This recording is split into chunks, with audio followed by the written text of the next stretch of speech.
हेमंत बिस्वा शर्मा जी भाई आने वाले समय का प्रधानमंत्री हैं, उनको हल्का में मत देखिए। ये वोट क्या चीज है, उनको जान देने के लिए तैयार है वहाँ का आवाम। भाई जो लोग आरोप लगा रहे हैं उनका कहीं कुछ बचा ही नहीं है। असम में भारतीय जनता पार्टी की सरकार बन रही है।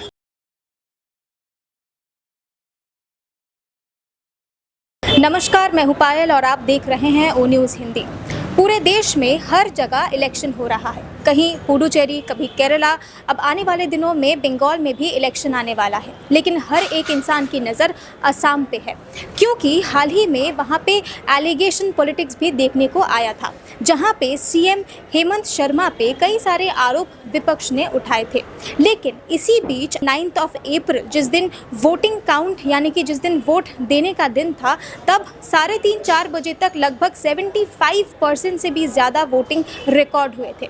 तो सवाल ये है कि क्या असम की सियासत में हम फिर से डबल इंजन सरकार देखने वाले हैं? हम सबको पता है कि पूरा देश आज असम की तरफ नज़र उठा के देख रहा है, ये जानने के लिए कि क्या इसका रिज़ल्ट होगा।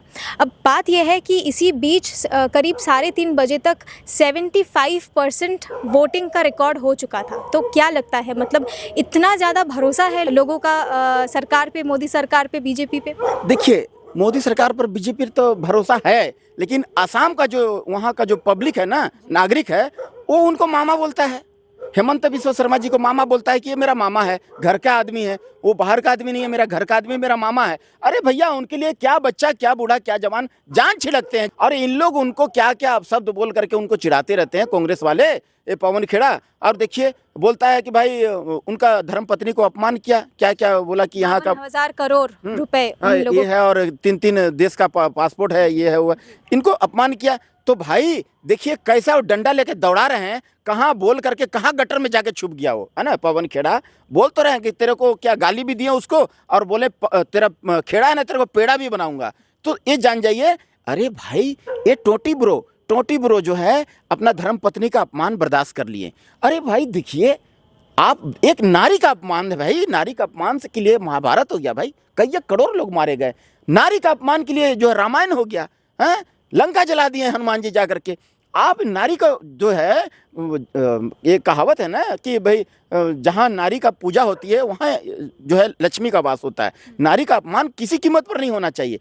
ये नारी का अपमान करके सोच रहे थे ना कि मोदी है, ये सोचे कि जो है ना हेमंत बिस्वा शर्मा जी मोदी हैं, ये माँ का गाली बर्दाश्त कर लेते हैं। अरे भैया, ये गाली सुन सुन के मोदी जी बर्दाश्त कर करके इन लोगों को सिर में चढ़ा दिए थे, तो सोचे कुछ नहीं करेगा। ऐसा डंडा लेकर के, बिना छिला हुआ बांस लेकर के दौड़ा रहे हैं हेमंत बिस्वा शर्मा जी कि ये तो बाप बाप बोल के भाग रहा है। हैदराबाद जाकर के कहाँ जाके गटर में जाके छुप गया है ना खेड़ा। बिल्कुल सर, इलेक्शन के दौरान ही ऐसे पर्सनल अटैक्स क्यों आते हैं? इनको डर है कि इनका जो है जितने भी गिने चुने वोटर्स हैं वो भी हाथ से निकल जाएंगे? देखिए, इनको उंगली करने का आदत है। इनको कांग्रेसिया लोगों जो है 70 साल से ये तो करते आए हैं। अरे ये सोचे थे कि मोदी है, अरे भाई सब आदमी मोदी नहीं है, हेमंत बिस्वा शर्मा भी है, योगी भी है। योगी जी तो कहीं भी कोई भी अपमान करे, कोई भी स्टेट से, वो खींच के उठा लेते हैं वहीं से और उसको प्रॉपर इलाज बांध देते हैं, डेंटिंग पेंटिंग तरीका से कर देते हैं। तो हर आदमी जो है ना मोदी नहीं है, योगी भी है और हेमंत बिस्वा शर्मा जी भी हैं। इसलिए आइंदा से कभी भी कोई किसी पर भी अगर आपको बोलना है, बयानबाजी, अनर्गल बातें करना, अपमानित बातें करना है, तो सोच समझ करके बोला करो। समझ गए? ये चक्कर है। आपको लगता है कि असम में फिर से, अभी तक हमें पता नहीं है कि वहाँ का रिजल्ट क्या है, किस मोड़ लेने वाला है वहाँ का इलेक्शन और सियासत, लेकिन क्या लगता है कि वहाँ भी हम कह सकते हैं डबल इंजन सरकार ही बनेगी फिर से? बिल्कुल बिल्कुल, हेमंत बिस्वा शर्मा जी भाई आने वाले समय का प्रधानमंत्री हैं, उनको हल्का में मत देखिए। हेमंत बिस्वा शर्मा जी का पैटर्न सबको पसंद आता है। जो बोलते हैं खुल के बोलते हैं भाई, वो छुपाते ही नहीं है, डायरेक्ट एकदम क्लियर बोलते हैं। वो जरा सा भी डरते नहीं है। डर नाम का चीज़ जो है ना वो निकाल करके फेंक दिए हैं। तो वो इसलिए उनको प्यार से सब हेमंत बिस्वा शर्मा जी को मामा मामा बोलते हैं। और उनको जो है ये वोट क्या चीज़ है, उनको जान देने के लिए तैयार है वहाँ का आवाम। भाई सर, इलेक्शन के दौरान पूरी देश की नज़र फिलहाल असम के ऊपर है, क्योंकि 75% वोटिंग रिकॉर्ड ऑलरेडी हो चुका था 3:30-4 बजे तक। तो आपको क्या लगता है, लोगों का मोदी सरकार पे जो भरोसा है, बीजेपी पे भरोसा है, इसकी खास वजह क्या है? पूरा देश और पूरा विश्व मोदी जी पे भरोसा रखता है। मोदी जी का नेतृत्व ही करिश्मा ही है। उनका ऐसा नेतृत्व है कि हर गरीब, हर किसान, हर मजदूर, हर युवा, महिला, ऐसा कोई बचा नहीं जिसके लिए मोदी जी ने कुछ न कुछ किया नहीं। लेकिन हाल ही में उस वहाँ के जो सीएम है उनके खिलाफ कई सारे आरोप उठे हैं, पर्सनल अटैक भी किया गया है। मैं आपसे ये पूछना चाहता हूँ कि आरोप लगाने वाले कौन हैं? जिनके हाथ खून से रंगे हों वो दूसरों पर उंगलियां उठाने की बात कर रहे हैं, उनको कुछ पता ही नहीं है। उनको कुछ पता ही नहीं है, उन्होंने कुछ देखा ही नहीं है।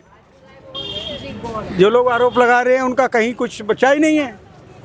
अब वो कहते नहीं है कि वो भूखी बिल्ली और खम्मा नोचे, इस तरह से वो आरोप लगा रहे हैं।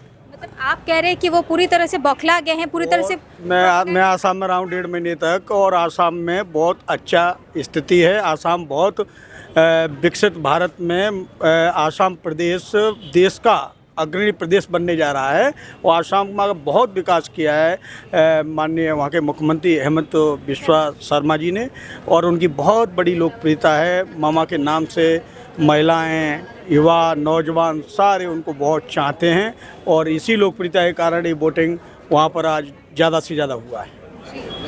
नेशनल इंटरेस्ट पे, नेशनल प्रायोरिटी की बात करें तो हमेशा से बीजेपी घुसपैठियों के बारे में सवाल उठाती आई है, जो कि नेशनल थ्रेट है हमारे लिए। आपको लगता है इलेक्शन के लिए ये एक बहुत बड़ा मुद्दा है? घुसपैठियों के बारे में समय समय पर भारतीय जनता पार्टी ने बात की है और करती रही है, और घुसपैठी आ भी रहे हैं, ये आप देख रहे हैं उधर।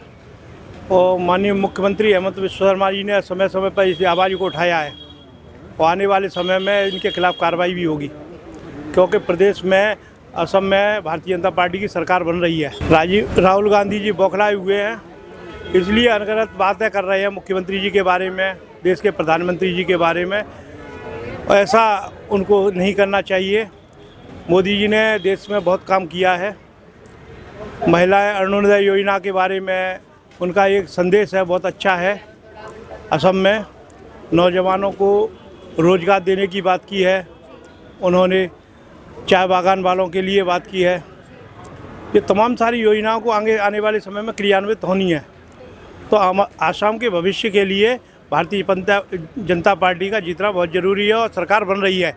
आने वाले समय में आप देखें प्रदेश में सरकार बनेगी। 52,000 करोड़ रुपए का आरोप लगाया गया उन पे, और फॉरेन पासपोर्ट्स है उन पे, ये भी वहाँ के जो अपोजिशन के थे, स्पोक्स पर्सन कांग्रेस के। तो क्या लगता है लोगों को डराने की, भटकाने का एक साजिश था ये चुनाव का समय है।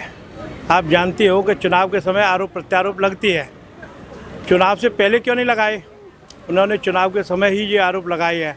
निश्चित रूप से उनकी बौखलाहट प्रदर्शित हो रही है, इसलिए ये दूसरे लोगों से कहलवा रहे हैं। दूध का दूध, पानी का पानी चुनाव के बाद हो जाएगा कि किस पे आरोप है, कौन सच्चा है, कौन झूठा है। ये आने वाले समय में जब सरकार बनेगी निश्चित रूप से पता पड़ जाएगा। आरोप लगाने वाले ही खुद झूठे साबित होंगे। सर, उनका जो ये आरोप है ये उल्टा पड़ रहा है, क्योंकि अभी तक कुछ भी साबित नहीं हुआ है, और हेमंत शर्मा जी जो है उन्होंने कहा है कि वो बहुत दूर तक जाएंगे इस आरोप को लेकर। तो ये जो दबंग स्टाइल है, कभी योगी जी, कभी हेमंत जी, ऐसे ही लोग चाहिए हमारे देश में। जब ईमानदारी अंदर होती है तो जज्बा अपने आप बोलता है और जनता इसका जवाब देगी, बहुत स्पष्ट जवाब देगी। और जब परिणाम निकलेंगे फिर ये कुछ नहीं बोलेंगे, फिर ये ईवीएम के बारे में बोलेंगे। अब नहीं बोल रहे हैं कुछ, फिर ये ईवीएम की बात करेंगे, जीत हार जाएंगे तो इनका तो अब बोलना ही रह गया। और तो है क्या, झूठा साचा बोल ही रहे हैं, बोली, और कुछ नहीं है इनके पास, कुछ बचा ही नहीं, कोई विजन नहीं है, कोई इनको पूछ नहीं रहा है, कहीं कुछ है ही नहीं। ये जो बोलते हैं, आपको लगता है कोई ऐसा उनके जो वोटर्स हैं या उनके जो चहीते हैं जो कभी ना कभी कांग्रेस माइंडसेट के थे, उनसे इन्फ्लुएंस्ड होते थे, आज कहीं जाके उनका भरोसा टूट रहा है? क्योंकि हम अपने नेताओं को देख के सीखते हैं, उनसे समझने की कोशिश करते हैं, तो क्या उनके साथ भी ये प्रताड़ना नहीं है? अब ये सारी बातें तो आप खुद समझते हैं, जिस तरह से आरोप और प्रत्यारोप लगाना वो बताया इन्होंने, तो ये चुनाव के टाइम पे ऐसी बातें करते हैं और बाकी कुछ नहीं। धरातल पे तो कुछ है ही नहीं, कहीं पर कुछ नहीं। सारी कांग्रेस बीजेपी में हो गई है। आप देख रहे हो असम में क्या स्थिति हुई है। कांग्रेस के लोग छोड़ बीजेपी में आ गए। मतलब कांग्रेस में कुछ बचा ही नहीं? कुछ नहीं बचा है। आसाम के ज़्यादातर लोग बीजेपी में आ गए। अभी हाल ही में कांग्रेस की जो स्पोक्स पर्सन है सुप्रिया जी वो कहती हैं कि भारत चुप है इस विषय पे, जियोपॉलिटिक्स पे चुप है, जहाँ पे मोदी सरकार ईरान की मदद करते हैं और दूसरे देशों के साथ अच्छा नाता रखते हैं। तो ठीक है, आपके लिए तो ये चर्चा का विषय रहता है, आप पूछ रही हैं। मैं तो मोदी जी से ये प्रार्थना करना चाहता हूँ कि ये ऐसे आरोप लगाने वाले और झूठे लोगों के खिलाफ भी ये कानून बन जाए, तो ये जेल में चले जाए, पहले जेल की जिनकी व्यवस्था है जाए, क्योंकि झूठा आरोप लगाना बहुत सस्ता है, झूठ बोलना बहुत सस्ता है। मांस की जीव है, कोई पैसे तो लग नहीं रहे हैं, चाहे जिस पर आरोप लगा दो, चाहे जिसके खिलाफ बोल दो, लेकिन सच्चाई को साबित करने के लिए बहुत कुछ चाहिए। वो उनके पास कुछ है नहीं, क्योंकि उनके खुद ही, मैंने आप बोल दिया कि उनके हाथ खुद ही रंगे हुए हैं। उन्होंने 70 साल क्या किया? किसी ने मना किया था क्या? आपने देश को विकास की ओर क्यों नहीं ले गए?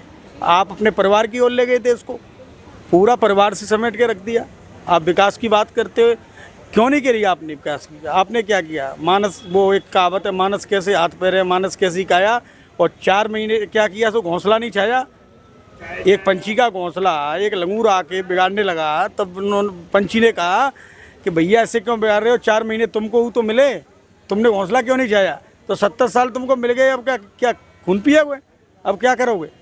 अब तुम्हारे पास कोई बचा ही नहीं, इसलिए ऐसी उटपटांग बातें कर रहे हैं। बस कुछ नहीं, बस बात तो करनी पड़ेगी, भी करेंगे तो सब बहुतेंगे, मतलब चर्चे में रहने के लिए। बस कोई चर्चा में नहीं रहता है। आदमी सब जानता है, आदमी बहुत होशियार है आजकल, पढ़े लिखे लोग हैं आजकल, कोई ऐसा तो है नहीं। ये आरोप प्रत्यारोप है, ये तो कोई इनका कोई सेंस, नो सेंस। अब तक के लिए फिलहाल इतना ही, और भी ऐसे अपडेट्स और न्यूज़ के लिए जुड़े रहें ओ न्यूज़ हिंदी के साथ। वीडियो जर्नलिस्ट कृपा के साथ मैं पायल, ओ न्यूज़ हिंदी। नमस्कार।